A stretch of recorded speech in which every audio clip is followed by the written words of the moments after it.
Hola, buenas noches. Tiempo para hacer un repaso de las noticias más interesantes de esta semana. Una semana en la que hemos conocido que el paro ha vuelto a subir en el Principado en el último mes y 7 días en los que también conocemos que cada vez nacen menos niños en Asturias, con lo que la población está cada vez más envejecida. Estos serán algunos de los contenidos de un informativo que ya comienza.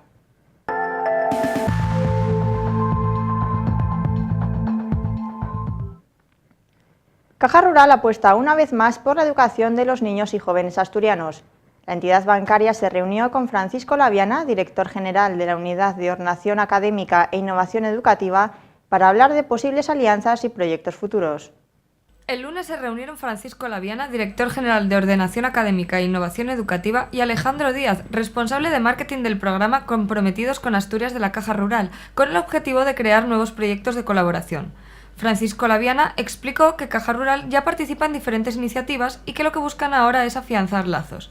Pues el motivo del encuentro con los representantes de la Caja Rural, en este caso con Alejandro, es porque la Consejería de Educación está interesada en colaborar con todas las organizaciones, fundaciones, entidades bancarias, cualquier organización que tenga entre sus objetivos pues, proyectos de responsabilidad empresarial o de colaboración con la ciudadanía. Caja Rural, Fundación Caja Rural también, es una de las entidades que ahora mismo en Asturias está colaborando con centros docentes, con iniciativas que se están realizando en los centros educativos, iniciativas culturales y de apoyo a programas de acción educativa. Entonces nos interesa hablar con ellos para buscar vías de colaboración que estructuren esa participación de Caja Rural con los centros y que además pueda pues, bueno, tener recorrido futuro. Ese es el objetivo de la charla, ¿no? Una de las ideas que se lanzaron al inicio del encuentro fue la posibilidad de crear talleres de teatro en los que potenciar la creatividad de los niños, un proyecto que ya fue un éxito aplicado a la lectura, la cocina y el uso de animales en terapia en un taller pionero en España que mostró a los estudiantes la manera de luchar contra el acoso. El Gobierno de Asturias ha anunciado la puesta en marcha de 2 nuevas ayudas de emergencia para cubrir las necesidades básicas en materia sanitaria y alimenticia de asturianos residentes en Venezuela. En total, las 2 líneas de ayuda suman 200.000 euros. En Venezuela hay 5.803 personas que forman parte de la colectividad asturiana, entre nacionales españoles y descendientes de asturianos.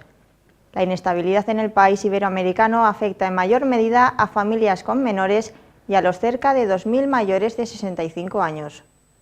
El consejero de Presidencia y Participación Ciudadana, Guillermo Martínez, anunció durante una rueda de prensa 2 nuevas ayudas que suman 200.000 euros con los que el Principado tratará de paliar la grave situación que sufren las 5.800 personas que forman parte de la colectividad asturiana de Venezuela.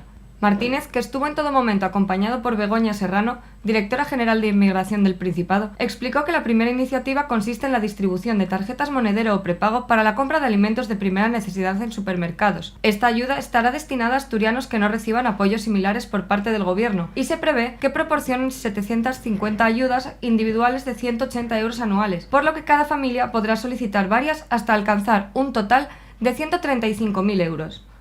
Otros 65.000 euros se dedicarán a garantizar la atención sanitaria y farmacológica en casos de extrema gravedad.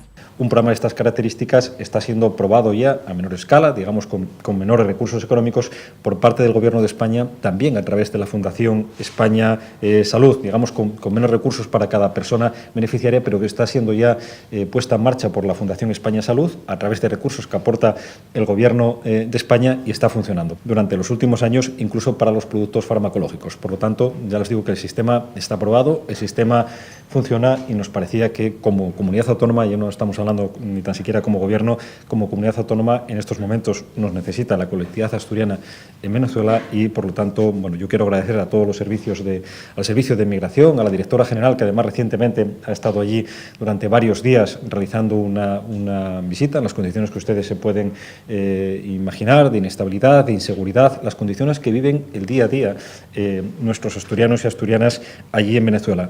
La Fundación España Salud, que hasta ahora se dedicaba a la asistencia sanitaria privada, ha tomado una vertiente mucho más humanitaria a raíz de las circunstancias de desabastecimiento en las que se halla el país, una labor que el consejero elogió en varias ocasiones. Pues hasta ahora esta fundación, por el carácter que tiene como fundación, ha conseguido pues, tener todos esos recursos. Es más, en la conversación que teníamos estos días y que la propia directora tenía allí en Caracas con el centro asturiano, la fundación estaba incluso pensando en extender esa colaboración junto con el resto de clínicas y de servicios sanitarios en Caracas, puesto que no tiene un problema de desabastecimiento como sí tiene ahora mismo la sanidad en Venezuela. Ya les digo que probablemente por el carácter de fundación, por la forma de trabajar, por el enorme prestigio que tienen también, nosotros venimos trabajando desde hace años ya con esta fundación y además con una satisfacción generalizada por parte de los asturianos que reciben allí atención médica. En el año 2013 retornaron a nuestra comunidad 103 personas. En el 2017, el número de emigrantes que decidieron volver a Asturias, acuciados por la convulsa situación económica y social de Venezuela, fueron 689. Los datos provisionales de 2018 apuntan a que por primera vez en la historia Asturias registra menos de 6.000 nacimientos en el año, según se recoge en una encuesta de la Sociedad Asturiana de Estudios Económicos e Industriales. Cada vez somos menos y cada vez más viejos. Cada vez nacen menos niños en Asturias. Así lo recoge una encuesta de la Sociedad Asturiana de Estudios Económicos e Industriales, SADEI. Los datos provisionales apuntan a que en 2018 se registraron por primera vez en la historia menos de 6.000 nacimientos, en concreto 5.785. El colectivo de 0 a 15 años suma 120.462 habitantes en Asturias, un 11,7% de su población total, que respecto al año anterior disminuyó un 0,7%. A su vez, 2018 sumó 13.297 defunciones, dejando a la región con un saldo vegetativo de menos 7.512. El Principado es consciente de estos retos demográficos. El consejero de Presidencia y Participación Ciudadana, Guillermo Martínez, admitió que todavía no hay una estrategia concreta, pero que sí se tomarán medidas. Quiero recordar que desde hace 2 años, o algo más de 2 años, hay un excelente documento en la Junta General del Principado que se llama Plan Demográfico de Asturias 2017-2027, en el que sabemos que en estos momentos los grupos parlamentarios están haciendo propuestas de resolución, propuestas a ese plan demográfico, y creo que somos una de las 3 comunidades autónomas que tiene un plan, en este caso junto con Galicia y junto con Castilla y León, para afrontar efectivamente el que seguramente es nuestro principal desafío. Por lo tanto, en Asturias hay un plan demográfico, un plan que contiene medidas, muchas de ellas se desarrollan a través de los presupuestos de la comunidad autónoma, y como es un plan a 10 años, pues efectivamente hay otras que tienen que desarrollarse en los próximos años, y en ese momento del debate está. Ya digo que lleva 2 años en la Junta General del Principado con las aportaciones correspondientes de los grupos parlamentarios. Mientras tanto, Asturias pierde por causas vegetativas tanta población como la que suman los 16 concejos menos poblados de la región. La ONCE aumentó un 6,14% sus ventas en la región en 2018, año en el que sumó 56 afiliados a los 1.550 con los que ya contaba. La plantilla media a finales de 2018 era de 560 vendedores. Los datos los ofreció ayer la nueva presidenta del Consejo Territorial, María Díaz Alonso. Pedro Ortiz sigue siendo el delegado territorial. La ONCE tiene nueva presidenta del Consejo Territorial y repite con Pedro Ortiz Castillo como delegado territorial. María Díaz Alonso, recién estrenada como presidenta, no pudo disimular sus nervios durante el acto de presentación y admitió que el cargo le da mucho vértigo y mucho respeto. A ver, yo llevo afiliada muchos años a la ONCE y sabes cosas, pero nunca se ven las cosas desde este lado y es mucha responsabilidad. Yo espero que este vértigo pues no sea un bloqueo, ¿no? Y que me haga reaccionar y espabilarme, aprender y poder hacerlo lo mejor posible. Yo soy una persona, es verdad que soy muy nerviosa, pero también creo que soy como muy natural, muy cercana, porque a mí eso es lo que me gustaría también, ¿no? Yo hasta ahora era trabajadora social y creo que eso, como no lo voy a dejar de ser, pues creo que eso también me va a hacer, y le doy mucha importancia a esa cercanía, ¿no? Que me parece fundamental. 2018 ha sido un buen año para la ONCE, que ha incorporado 56 nuevos afiliados, sumando 1.550 en la región y mejorando un 6,14% sus ventas de juego. Durante el acto, Patricia Sanz Cameo, vicepresidenta tercera del Consejo General de la ONCE, mostró su satisfacción por el trabajo realizado durante los últimos 4 años, periodo en los que la organización realizó 78 contratos indefinidos a vendedores de sus productos. Recordó además que el Grupo Social ONCE, formado por ONCE, Fundación e Ilunion, daba empleo directo a finales de 2018 a más de 73.000 trabajadores, casi un 60% con discapacidad, lo que le afianza en el primer puesto como empleador de este colectivo y como cuarto empleador global a nivel de Estado. PP, Ciudadanos y Vox llaman a los ciudadanos a manifestarse en la calle el próximo domingo en defensa de la unidad de España y ante lo que consideran traición del presidente del Gobierno, Pedro Sánchez, a la nación en sus negociaciones con los independentistas catalanes. Previamente a la manifestación de Madrid el domingo, el sábado habrá concentraciones en las capitales de provincia. Hoy nuestra encuesta en la calle es: ¿sabe la gente lo que es un relator?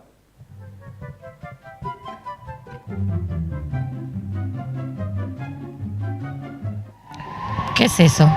No tengo ni idea. Debe ser un meme o algo de eso, ¿no? Yo me llamo Luis Felipe Rodríguez Sánchez. Yo soy republicano, convencido de que algún día retornará la tercera y definitiva república. La verdad que no tengo ni idea de que existe eso, ¿no? Sí, la figura del relator supongo que será la persona que relata un hecho, un acontecimiento, ¿no? Sí, creo que es todo, que todo radica en el diálogo.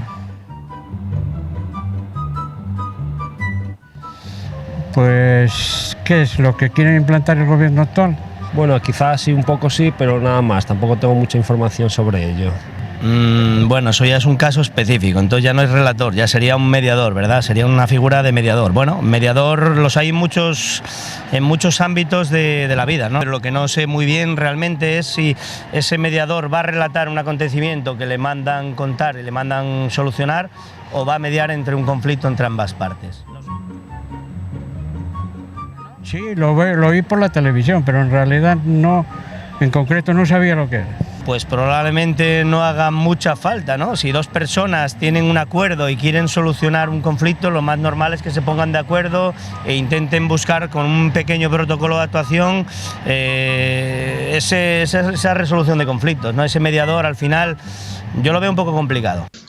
Y conectamos ya con Roberto Granda, nuestro corresponsal en Madrid, que nos va a contar los temas que se están desarrollando en la capital y que afectan a Asturias.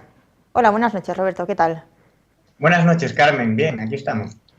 Bueno, empezamos con una noticia un poco distinta. El que fue vicepresidente del Gobierno con Felipe González, Alfonso Guerra, ha presentado un libro en el Congreso de los Diputados llamado La España en la que creo, y al parecer ha lanzado un mensaje bastante polémico. ¿Qué nos puedes contar? Sí, le ha dado una caña a Pedro Sánchez, empezando al decir que el libro ese que él presenta sí lo escribió él, y bueno, que haciendo una defensa constitucional en contra de esta figura del relator, y decir que hay asturianos metidos en este fuego cruzado en el Partido Socialista. Se han visto fotos todo el tiempo codo con codo y apoyándole a Javier Fernández, el de momento presidente del Principado de Asturias y uno de los varones del PSOE, que está pues en el lado de Alfonso Guerra y aplaudió enérgicamente las intervenciones de Guerra, como muchos otros diputados, como muchos otros miembros del PSOE, de Ciudadanos y del PP. Y luego, en el lado pedrista, por así decirlo, está Adriana Lastra, también asturiana, que pues poniendo como está una inmensa mayoría de la ciudadanía en su contra. Y no sé cuánto va a resistir el gobierno de Pedro Sánchez, pero si cae Pedro Sánchez, Adriana Lastra caerá con él. Y no sabemos qué será de ella, porque no se le conoce oficio alguno más allá de la política, no como a Javier Fernández, que por lo menos es ingeniero y puede subsistir más allá de la política. Bueno, hay que decir también que varios partidos asturianos se suman a la manifestación en Madrid del próximo domingo contra Pedro Sánchez. Sí, Pablo Casado se ha puesto en contacto también con Asturias, precisamente con Foro, para que se sumen a la manifestación, pero Foro se va a sumar desde Oviedo. La que sí que va a venir aquí a Madrid es la candidata del PP, Teresa Mayada, junto con otros cargos regionales. Por lo tanto, sí que habrá presencia asturiana en Colón, en principio de gente del PP, pero está previsto que vengan también otras personas a título particular, porque bueno, la idea es llenar Colón y la idea es que sea una manifestación, digamos, histórica, porque bueno, los momentos que estamos viviendo también son históricos. Entonces, Asturias va a estar representada aquí también en Colón el domingo. Bueno, con vistas a las elecciones del 26 de mayo, Pedro Sánchez sigue apoyando a su precandidato asturiano Pepu Hernández.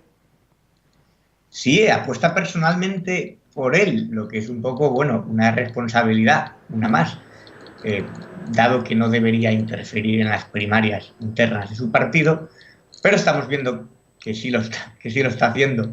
Es su apuesta personal, el seleccionador de raíces asturianas que le gusta veranear en Asturias y que la madre es asturiana, y bueno, es candidato a la alcaldía de Madrid, Pepu Hernández, y cuenta con el apoyo de Pedro Sánchez. Lo que no sabemos si eso es bueno o malo, porque según qué padrinos tengas, te pueden beneficiar o perjudicar.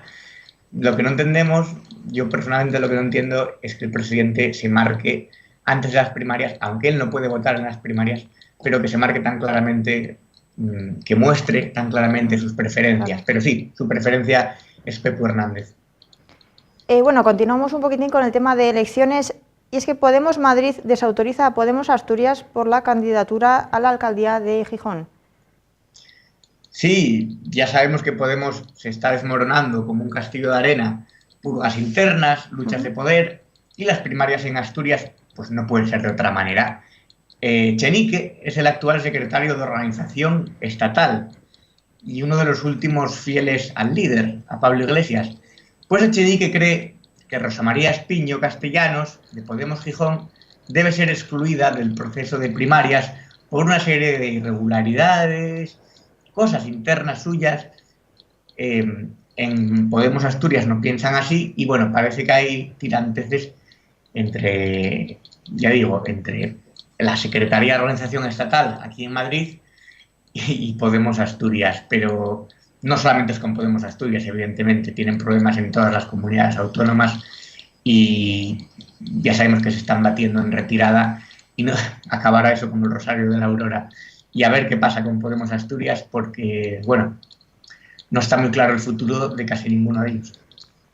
Bueno, ya para ir finalizando, se ha desconvocado, al fin la huelga de taxis en Madrid, después de 16 días en los que tampoco han conseguido ninguno de sus objetivos. ¿Podríamos decir que ya ha vuelto a la normalidad? Bueno, ha vuelto a la normalidad, entre comillas. A los asturianos que vengan aquí a Madrid tienen que saber que se ha desconvocado la huelga de taxi, que vuelve a haber mucho tráfico en Madrid, porque si para algo ha servido la huelga es que la gente se dio cuenta de lo bien que se estaba sin taxis. Incluso se ha multiplicado el número de descargas para VTC y por alguna extraña razón la gente coge menos el taxi. Yo veo mucha luz verde todo el tiempo, es decir, taxis vacíos, suelen ir vacíos, ocupando, eso sí, muchísimo la calzada. Y bueno, que se sepan que ya pueden hacer uso del taxi, pero veo a la gente bastante mosqueada y desencantada. Incluso he escuchado afirmaciones de asturianos aquí y de no asturianos diciendo cosas como yo no vuelvo a coger un taxi más o para mí han acabado. En fin, es cierto que pagan justos por pecadores, pero las muestras de violencia que han tenido y la huelga que han hecho no han servido para ganarse la simpatía de la clientela y parece que al final han salido bastante perjudicados. Entonces, bueno, es una lástima. Sí, totalmente. Bueno, Roberto, pues muchísimas gracias como siempre y hasta la próxima semana. Hasta luego, Carmen, hasta la próxima. Adiós.